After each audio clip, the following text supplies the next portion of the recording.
Hey everyone, Ice King here. Sorry for the late video this week, but wanted to do something a little different this week, so I took a little bit of extra planning. Today I'm going to go over Gunpla and Gundam building. It's a little outside of the Warmachine realm, but it's a hobby I really enjoy on the side. It's where I've learned a lot of techniques about painting and building and just a lot of variety that you don't get in the miniverse. But I wanted to share with you guys how to get into it, so maybe you guys could try it, learn it, and it's a lot of fun to me. The models are super fun to build, and that's kind of where this video stems from. But today I wanted to go over how to get into it, where to get them, what the scales mean, because every model has a scale. It's like a scale of the Gundam from the show, and what tools you'll need, which if you're a mini person you already have probably. And yeah, so jumping right into it, quick little interlude here. I'm probably going to get judged on this video by some Gunpla people if it reaches them. I don't really care. I didn't do everything perfect. I didn't do anything the best. There are definitely better people out there to teach you this. I'm just sharing this from my point of view as a hobby I enjoy, and doing this as a kind of like a quick and dirty how-to to get started into Gunpla. The more videos I do, you'll see me use different techniques and different things that are a little more advanced, but this is just to kind of get it on the table, get it on the channel. And yeah, thanks for watching. The first thing you're going to need to do is to get a Gundam. I know, obviously, go buy the model kit, right? But the best places I've seen to get them are local game stores, look like Japanese and Korean stores. They sell them pretty heavily usually because it's like the same audience. That's where I usually get mine, or I get mine online. There will be links below. Like the main website I use is New Type, which is where I actually get a lot of my paints for my minis too. But they have a lot of good guns. They have lots of good sales around the holidays, which is coming up. Some good stores that have Gundam would be Hobbytown USA, which is what I have near me. There's also a Hobby Lobby nearby that I've used to get them. That's actually where I got this kit, the Moon Gundam, and I actually got them half off because so Hobby Lobby has some pretty fun sales. That says $35.99. I got this for like $17. It was fantastic. It was a impulse purchase, but for good reason. Now that you got the Gundam, you'll know where to get them. I have links below for everything, as I said earlier. But we can move on to the tools that you'll need, which if you're already a mini person, it's perfect. You already have all the tools. You'll need a pair of hobby cutters. Pretty simple. You'll need an X-Acto knife. And that is the bare minimum of what you can get away with. You don't need glue. You don't need anything else. They are all snap fit if you want the bare minimum. I have a rough file set that I use for like the big pieces, like big chunks that need to be sanded out quickly. And then I have a variety of sandpapers, different grits and stuff to get them smoother. And then you can go further into the tool realm if you want, because there's crazy amounts that people do for Gunpla. They are a whole other breed of hobbyer. It is a rabbit hole once you dive into. It's hard to get out of, but it's worth it. So going back to the Gundam and the model kits and how, because if you're looking at a wall of Gundam, you're going to be a little confused, like, which one do I get? Do I just buy the one that looks cool? Am I going to be making it too hard, too easy? They do a really good job of breaking down the skill factor into it.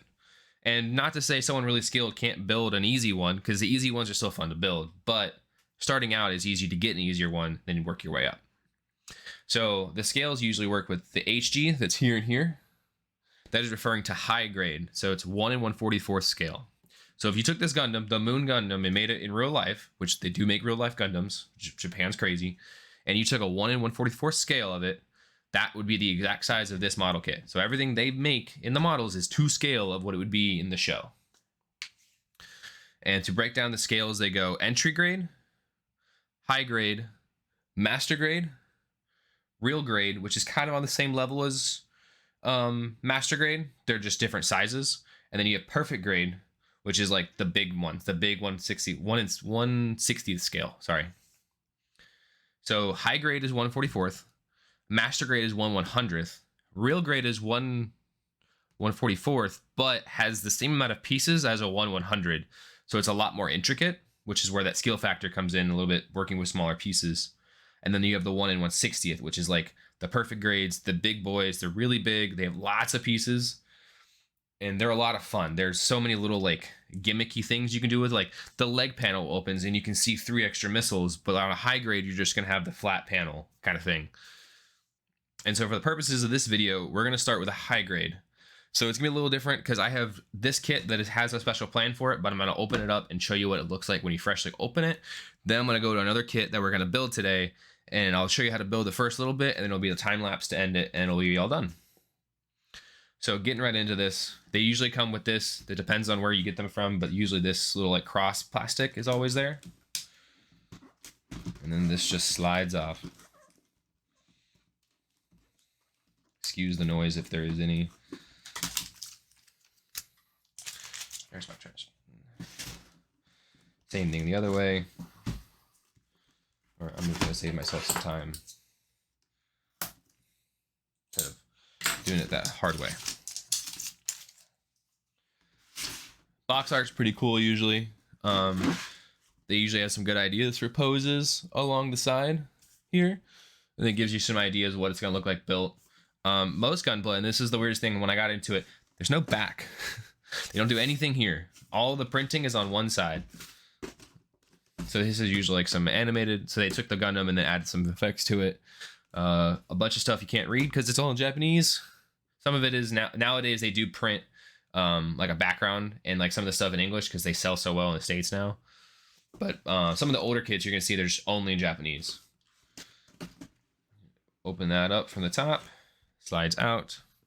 And then everything comes on runners, which is what they're called, sprues, if you want to call them from the mini world. And they're all labeled. Let's get them all out. There's a lot of them for this one. This kit's a little bit of a bigger kit, even though it is a high grade. And this is one's pretty interesting because it comes with a base too, which a lot of high grades do not come with a base. And at the very bottom, you have the instructions. Let's get the box out of the way. So as we get into the instructions of the other kit, it'll make more sense. But each frame has a letter. This is gonna be hard to see, so I'm gonna take this one out of the wrapper. Crinkle, crinkle, crinkle. Gotta love the sound of fresh plastic. But each sprue has a letter.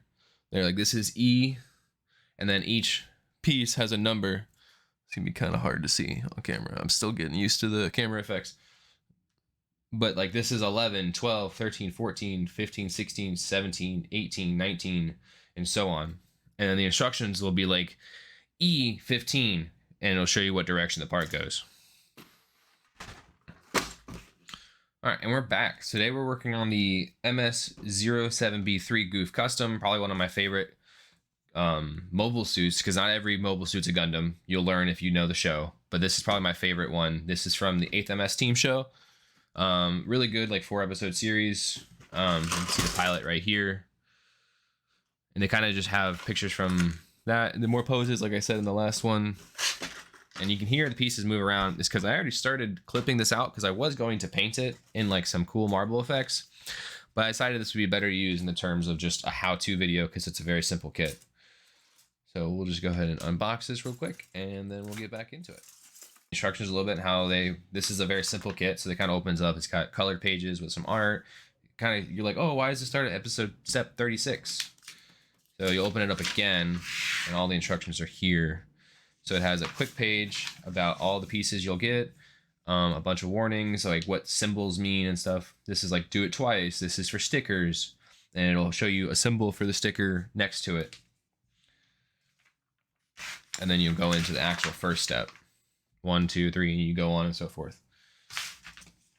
And I'll try my best to get that on camera where I can.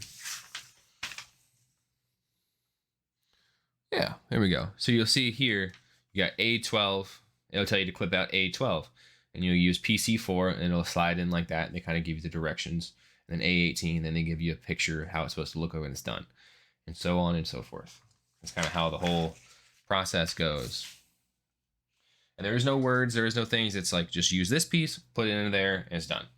There's no glue needed. That's the best part. All these pieces are all snap fit.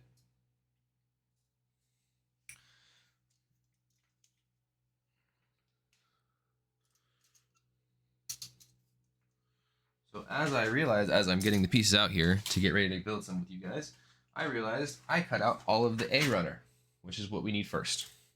And the reason I did this was because I was going to paint this and you just cut it out. I was just going to put them on alligator clips and paint it. And I was going to build it after the fact. So for now, we'll have to dig around and find the pieces. First page together, and then I will just skip to the end of when it's all done, because it's kind of following the same thing over and over again. But I got A12 out here, which is going to be the front piece of the chest. So right here on the model, let me get in the frame. So we're building the torso right now. This is going to be the front piece. We're having it face this way to try to match the orientation of the pictures. These are the joints. It's showing in this picture to have this piece like this. And then there's little grooves into here.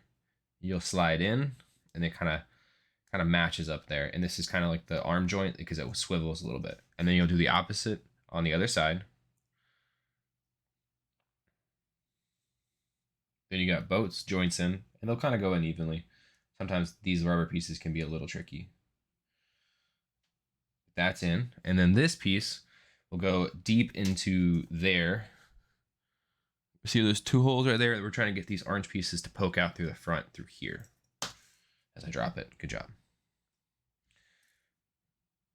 And then that kind of just drops in. Then you'll push that all the way in with your finger. And then it shows on the other side.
We're back.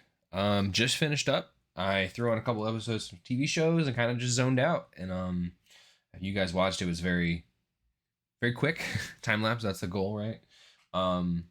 Kit turned out really good. It was a really fun build. This is gonna be a little bit of a review here. It's got some cool little, like, what they call gimmicks, in the sense of, like, you could pull the sword out and put it back in, and then he has the gun. But yeah, from here, that's all it is. I'm sure as you watch, it's pretty simple. It's all just follow the instructions, take your time, be patient. Some of the pieces might not feel like they fit, but they should. Or if they don't, if they really feel bad, don't force it. Double check your instructions. And then yeah. Now there could be a part 2 to this. That's up to you guys. You tell me if you want a part 2. I'll happily make a part 2. Part 2 for me would be showing how to panel line, bring out, like, just, it's basically called it's basically washing in terms of minis, but you go in there with like some black paint and you just do all the little recesses, you trim them out. Part of me would probably paint the eye, paint the lenses, and then doing a cool pose. So what I usually do for posing to put them like on a display case is I usually look at the box, get some inspiration from the box, see how they have them posed up, and I'll usually, sometimes if I watch the show, there's a scene I want to watch, like this scene right here, probably what I would pose him in. But yeah, then you can pose him however you want. You put him next to your other stuff, and then that's it. And then he just sits here as his arm falls off. I will say, as a little mini review of this kit, his joints are a little weak, but if you put a little bit of paint on the joints, it's probably fine. But it still holds really well. He can stand in this pose. He can hold this arm all the way up and out. As you can see, he's still got a lot of rigidity there, but they're basically now like an action figure. So all the joints move, all the feet move. You do some pretty cool things with them. And yeah, no glue, no paint. So if you like the video, be sure to let me know in the comments below. I'm happy to do another. There will be some other Gunpla videos, but it'll be more me just painting and building. It'll be time lapses probably from Twitch streams, because I do have some fun projects coming up that I'm going to be working on. Yeah, that kind of sums it up. Be sure to join our Discord if you want. And next week will be a Warmachine video, probably going over either another update on the Orgoth, or hopefully, fingers crossed, it gets shipped. We're hoping I get some COD ore in, because I really want to get started on my COD ore. But otherwise, thanks for watching. I will see all of you guys next week. Bye-bye.